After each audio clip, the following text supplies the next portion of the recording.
This is Between the Lines. No filters, no judgment.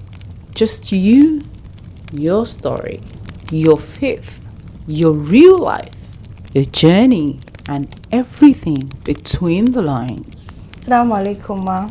Walaikum salam wa rahmatullahi wa barakatuh. How are you doing today? I'm good, I'm fine. Thank you so much for being here with us. Yes, I would like you to introduce yourself to the viewers and we'll get into the conversation proper.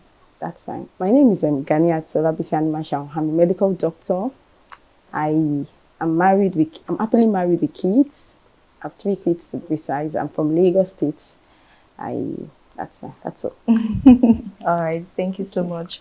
So I want to ask you, were you born into a Muslim home or did you find Islam? And if you were born into a Muslim home, how did you rediscover Islam at any point in time? Okay, alhamdulillah.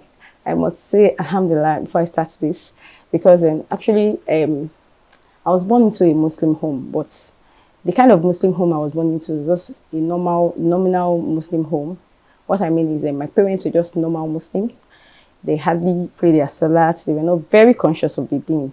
But there's this one thing about my father. My father is a moralist and is a very disciplined man. So we don't have a choice. It's either you are a Muslim or you're not. Do you understand?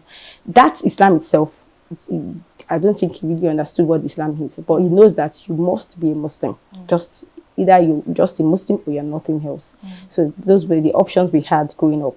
But alhamdulillah, in my secondary school, I met some friends, my neighbors and my friends. So they made me know this association, this society called the Muslim Student Society. So I usually go to this for their lectures, for their programs. So that was where I got to know what the Islam is. So alhamdulillah, I picked up the Islam there, the knowledge of the deen and all. So I developed myself. Why did I say that? Because I have siblings. We have siblings. I'm the 4th of 5 children. And we have some of my siblings are not conscious. Some are just Muslims, as in they are just Muslim by names, and some are, in fact, one in particular is not even a Muslim as we speak. So that's why I said that I developed though it was with the help of Allah. You know, Allah said that it's only Allah that can only guide. Okay, so it was the help of Allah. I was able to allow Allah guided me, and alhamdulillah, I fell into the path. So like you've mentioned now, you said some of your siblings are Muslims, but they're not practicing per se. So at some point, did you have doubts, or you've always just been convinced because your dad made it like you don't have any choice? Or along the line, you were like, why is it insisting we're in this path? And you found yourself rediscovering and making research? Or you've always just been convinced?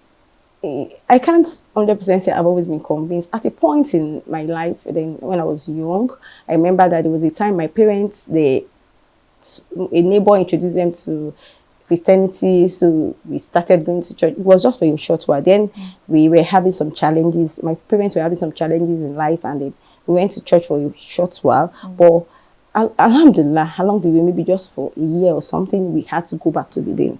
Then I was young, then had no choice. Like I said, I follow my father, my parents, everything, all rules and regulations, we have no choice. So at that point, after some years, and it wasn't really long, we came back to the deen, and then afterwards, I became very conscious of the deen. So afterwards, when I was seeking admission to study medicine, because I was hell-bent on studying medicine at that point, I had some challenges. I was making my jams, but I wasn't getting the exact cutoff mark for medicine then. I know, like I said, my father is a very disciplined person. He would tell you that he would not lobby for admission for you. You have to get the course if you actually want the course, study the course. So I was at home for 5 years. I kept getting admission to study other courses, but I insisted because of the passion I had for medicine. So at a point, I was like, oh Allah, I've been with you for a while, please help me. Those challenges, they were shaky, but alhamdulillah, I stood firm on the path of the deen. Just to go back a little, was this after the test your family encountered that your dad insisted? Because you mentioned that he insisted that it was Islam or nothing, and now along the line you might have gone to the church for about a year. So did he make this decision that nobody is going to do any other thing after you guys were back to the deen, or in between all of this? Okay, so after we were back to the deen, then I was already matured and grown up, like I was in secondary school then. So in fact, after that time, some of my siblings, like one of them, just one, basically, didn't go back to the deen. Do you get? So my dad left us, and then alhamdulillah, I picked the deen back.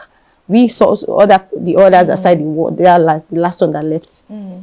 We followed the Islam back. Do you get? So there afterwards we got to understand the deen, and in fact I can say that it was me and my sister that Allah used to up my family back to the deen. As in, so before my dad died, he became a very strong person, as he very conscious of the deen. My mom is still alive; she's now conscious of the deen. Do you understand? So we were able to shape the family and help them with the deen afterwards. Alhamdulillah. So do you remember your first ever Ramadan, the first Ramadan you fasted? I don't think I ever missed. Okay, the only time I missed Ramadan, even when we went to the church that time, that just short 1 year period, I still fasted because, you know, it was just, we were just like visitors in the church. We go there for programs and all, but I was still called my Muslim name and all. You get? So we what still pray age? and all. At that age I left, it was around 12, 13, just that short period. So moving on, you've made mention of how the family faced some tests and yes, went to Christianity for a short period of time. And you've talked about trying to get into medicine and how you were hell-bent on it. Are there some tests you've encountered in life that has made you almost question Allah, where you're like, why am I going through this even after I'm serving you? And you were just so discouraged, but one way or the other, talking about the tests you might have encountered and sharing some personal stories with us. Okay, so I can actually only remember the time I was seeking admission was because it was tough for me, and then, you know, my age, I was still very not too mature then, so I had to go through a lot. You know, it was for a period of 5 years, and then at a point I kept asking Allah, oh Allah, you called me, I am now a Muslim, I'm conscious, I've never touched a male, I've never done this, I listened to you. You know, it was so tough for me, and I kept using that to beg Allah, and then my iman never shook at any point. You get? As in, I was very strong, because when I got back to deen, as in when we got back from Christianity to deen, my iman became very strong. I knew that I am not going to leave this part, and I knew that I will be part of the people or part of the children that will change this family, and for all of us are going to become Muslims, as in devout Muslims. So my iman afterwards never shook at any point. So you waited for 5 years. You could have even almost finished your medical school within that 5 years. So why did you keep waiting, and what were you doing during that wait period? Because it can be really, really overwhelming, and obviously you kept getting older by the year. Of course, it was overwhelming. It was overwhelming, and at a point it was tiring. Reason being that, you know, when I was in school, when I was in secondary school, I was very smart child. So I was the I think senior prefect of my school, assistant prefect at that time, and then I had my peer group, my friends were a very brilliant set of people. So then I knew that, then I already said I was going to become a medical doctor. Then I already picked the passion when I was a kid. You know, my grandma always tell me that I'm very caring. I love to take care of people, the sick ones. You know, when the elderly ones vomit and sick, you know, I can pack, I can clean, I do all of those stuff. I don't get tired. I just love it. It's just a natural thing. So I knew that this is my passion from the time I was young, and I knew I was going to become a doctor. So, but the kind of doctor I was going to become, I never knew. So when I was in secondary school, you know, I had good grades and I had good scores, so I know that okay, let me go for medicine, because I know that to get medicine, it's got something that you have to be very smart about it. So I kept that passion. It was a very strong one.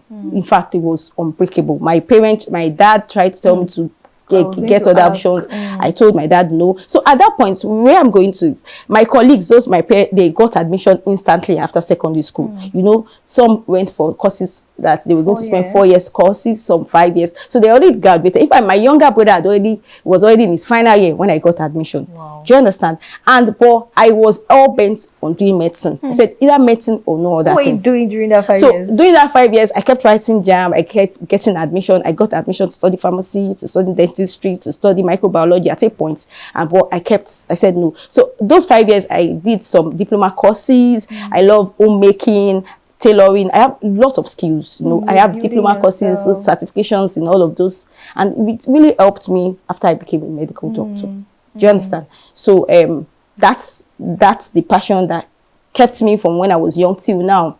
So it's medicine or no other thing. when you finally got the medicine, what was the score and how did you go about it? So when I finally got the medicine, I think it was that time that they started the post UME, were the first sets. So I got the medicine and then I wrote my JAMB and I applied, and they said that the score wasn't still that particular score, but they said that we had opportunity to write post UME. So after the post UME, I think we were the first set, and my name came out as in I was number 2, either number 2 or number 3 on the list. Wow. Yes, and then I did very well, and I was. My name came out in the merit list, and I didn't even know I did well or my name came out. It was some of my family members. I think it was my cousin that was in university that called me that she saw my name on the punch list, and so that I already gained admission. So I was so happy, and that was the happiest day in my life. I can say that. Thank you so much for sharing your story. It's so inspiring. The day when you heard that your name was on the list and then it's widely celebrated. Alhamdulillah. Barakallahu. So can you tell us 1 or 2 lessons that from this journey, waiting 5 years, because waiting can be very hard.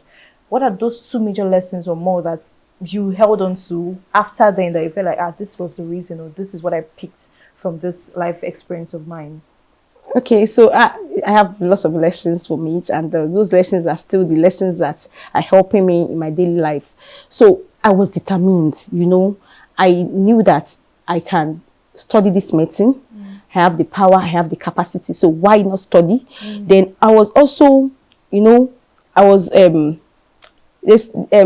I always tell my kids, especially my eldest daughter and my eldest child, she's in medical school now. Wow. I always tell her yes, but luckily for her, she didn't wait. Immediately she finished her medical secondary school, she got admission. I always tell her yes, her journey was different. I always tell her that, see, you need to be dedicated, to be determined, you know, to be strong-willed. I'm a very strong-willed person. Like, if I know this is the pathway, yes, I'm going to achieve it, and I will. Do you understand? Yeah. So I tell people that's me. I'm a very dedicated person. I'm a determined person. You have to be resilient. You have the persevere. You get all of this. So those are the the qualities that you know that you would need to be able to win this path. Do you understand? So I know that there's nothing I cannot. If I really want it, I would be able to get it with the help of Allah. So that has always been me, and it is still me. So was there any lesson from the religious point of view that you picked? Because an average person would have given up at some point. You mentioned that your parents were already telling you to just pick something else. What was that religious lesson you picked that kept on holding you, that Allah is doing this for a reason? Did you think He was delaying it for a good cause? So what was that religious reason that you kept on holding to, or you've looked back now and you think that is why it happened? Okay, so the religious lesson is that I know that in the Quran, there are so many verses of the Quran that Allah talked about patience and perseverance. That for Muslims, we need to be patient and we need to persevere. So those are those two key lessons I know I got from it, and I held on to those qualities, and I knew that Allah, I need to be patient. These are my scores. I know I'm doing well, but I know that it is only you that can give me this admission, and this is what I want. And I have reasons why I want to become a doctor. In fact, when I was young, I already told myself that I was going to become a gynecologist, and I have reasons. One of the reasons why I said I was going to become a gynecologist is just because I want to help the woman. So I told Allah that I want to be part of those females that would help the woman, that would contribute to that my little quota. I would contribute to the woman, and I would not allow the male to open up the clothes of the females, especially my Muslim sisters. So I said I was going to become a gynecologist, and I was hell-bent on becoming a gynecologist, and I prayed towards it, and I was patient and I persevered. So those are the lessons I know I put in place, and I learned from them. And then thank you very much for sharing your story with us. Thank you, sir. Between the lines.